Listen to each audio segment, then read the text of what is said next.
নমস্কাৰ মই মোৰ চেনেল এছআৰ ব্লগ মাইনুলে আপোনালোক সকলোকে স্বাগত কৰিছোঁ আৰু আজি এটা নতুন ৰেচিপি লৈ মই আপোনালোকৰ মাজলৈ আহিছোঁ আৰু ৰেচিপিটো কিনো তাকে আপোনালোকক দেখুৱাম আৰু এয়া হৈছে কুলটি দাইল আপোনালোকে খাইছেনে বাৰু কুলটি দাইল এই দাইলটো মই খাই বহুত ভাল পাওঁ আৰু বহুত টেষ্টি হয় আৰু এই দাইলৰ মানে এটা বিশেষ গুণ আছে আৰু এই আমাৰ শৰীৰৰ কাৰণে বহুতেই উপযোগী আৰু কোৱা হয় যে এই দাইলটো খালে বা এই দাইলটো পানীত তিয়াই থৈ তাৰ পানীটো খালে মানুহৰ যি পাথৰৰ বেমাৰ হয় সেই বেমাৰটো হেনো ভাল হয় বাৰু যি কি নহওক কিন্তু এনেকেও যদি আপুনি বনাই খায় দাইলটো কিছুমানে মাছৰ লগতো বনাই খায় মই মাছৰ লগত বনোৱা নাই এনেই দাইল হিচাপে বনাইছোঁ তেনেকেও বনাই খাবলৈ বহুত ভাল হয় আৰু মই আজি এই দাইলটো কেনেকেনো বনাইছোঁ আপোনালোকক তাকে দেখুৱাম কুলটি দাইলৰ ৰেচিপি আপোনালোকৰ আগত দেখুৱাম আপোনালোকে চাবচোন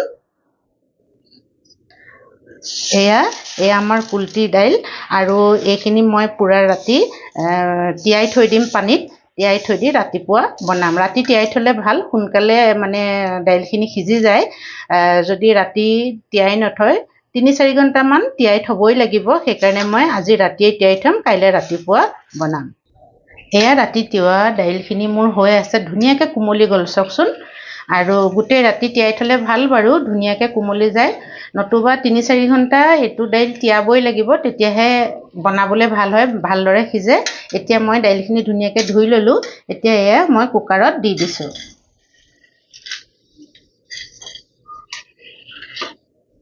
এয়া মই দাইলখিনি কুকাৰত দিলোঁ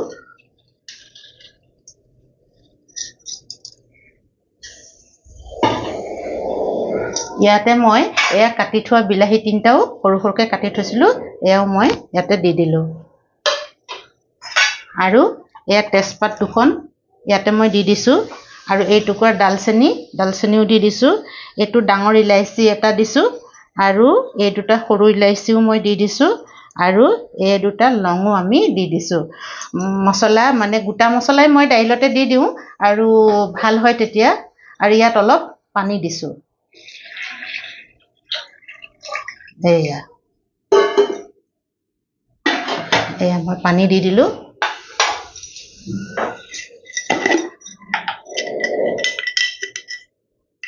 আৰু এই নিমখ এচামুচো দি দিছোঁ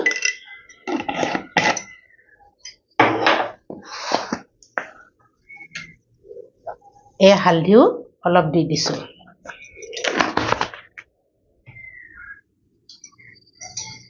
এতিয়া মই কুকাৰৰ ঢাকোনখন লগাই দিম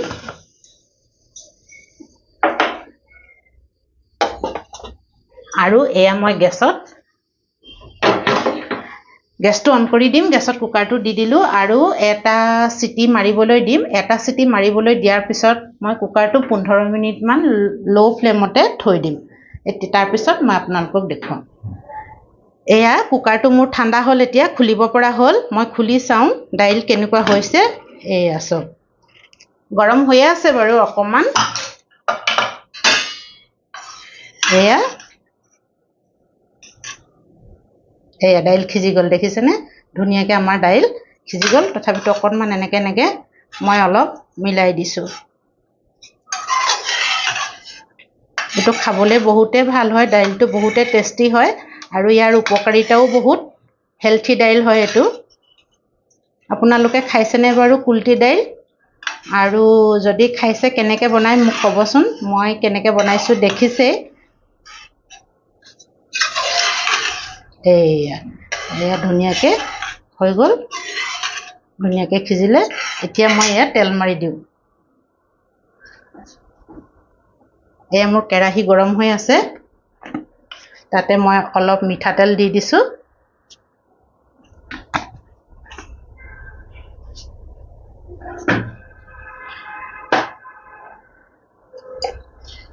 আৰু তেল গৰম হোৱাৰ লগে লগে মই এয়া পাঁচফোৰণ হয় এচামুচ পাঁচফোৰণ দি দিছোঁ আৰু পাঁচফোৰণ ফুটাৰ লগে লগে এয়া পিঁয়াজ কাটি থৈছিলোঁ এয়া পিঁয়াজ দি দিছোঁ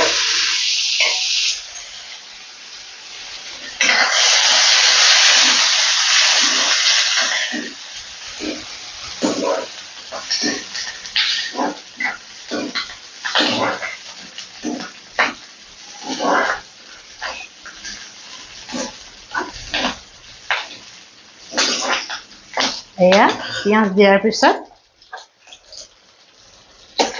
এই মছলাৰ গুড়ি এচামুচ দি দিছোঁ। এইটো ঘৰত বনোৱা মছলা, জিৰা ধনিয়া মিলাই থোৱা আছে জালুকৰ সৈতে। এইটো ঘৰত বনোৱা মছলা অলপ মই ইয়াত দি দিলোঁ।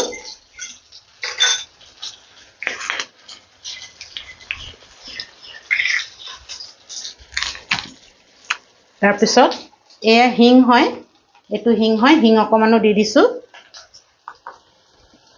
আৰু এইটো জলকীয়া পাউডাৰ, ৰেড চিলি পাউডাৰ হয়, তাৰো অকণমান মই দি দিছোঁ। দি পেলানি মছলাখিনি মই ভালকৈ মিলাই দিছোঁ।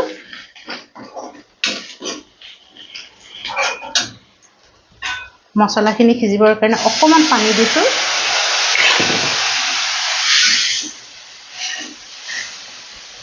তেতিয়া মছলাখিনি জ্বলি নাযায়, সেইকাৰণে মই অকণমান পানী দি দিলোঁ।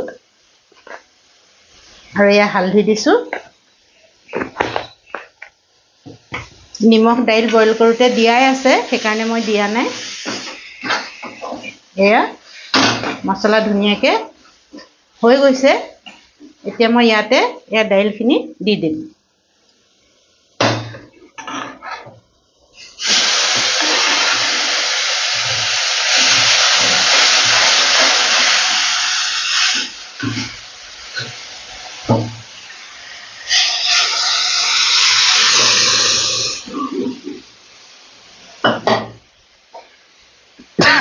এয়া ধুনীয়াকৈ হৈ গৈছে, একদম বঢ়িয়া গন্ধ আহিছে একেবাৰে।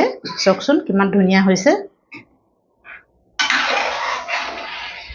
এতিয়া মই ঢাকোনখন মাৰি অকণমান দেৰি থৈ দিম। এয়া মই ঢাকোনখন দাঙি চাওঁ। এয়া ধুনীয়াকৈ আমাৰ দাইল হৈ গ'ল। চাওকচোন ধুনীয়াকৈ উতলি আছে দাইল। এতিয়া মই ইয়াতে এই নেমু ৰস অকণমান দি দিছোঁ। এচামুচমান হ'ব নেমু ৰস ইয়াতে মিলাই দিলোঁ। আৰু ইয়াত মই আৰু এটা বস্তু মিলাই দিছোঁ। এয়া হৈছে দেশী ঘিউ এচামুচ। দেশী ঘিউ এচামুচ মই ইয়াতে মিলাই দিছোঁ। এইটো অপশ্যনেল হয়, আপোনালোকে মিলালেও মিলাব পাৰি, নিমিলালেও একো নাই, কিন্তু মিলালে খাবলৈ সোৱাদ হয়। এয়া চাওক কিমান ধুনীয়াকৈ হৈ গৈছে। খাবলৈ বহুতে টেষ্টি হয়। মই বহুত ভাল পাওঁ কুলথিডাল খাই। আৰু এইটো ৰুটিৰ লগতো খাব পাৰে আৰু ভাতৰ লগতো খাব পাৰে। ৰুটি ভাত দৈৰ লগত খাব পাৰি, খাবলৈ বহুত ভাল লাগে। এতিয়া মই আপোনালোকক প্লেটত সজাই দেখুৱাম।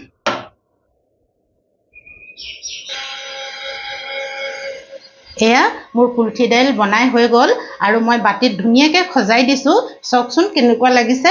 দেখিবলৈ যিমান ধুনীয়া লাগিছে, খাবলৈও সিমানেই ভাল হয়। আৰু মই এনেকৈয়ে দাইলখন বনালোঁ। আপোনালোকে কেনেকৈ বনাই মোক জনাব। আৰু ইমান দেৰিলৈকে আপোনালোকে মোৰ ভিডিঅ'টো চোৱাৰ কাৰণে বহুত বহুত ধন্যবাদ।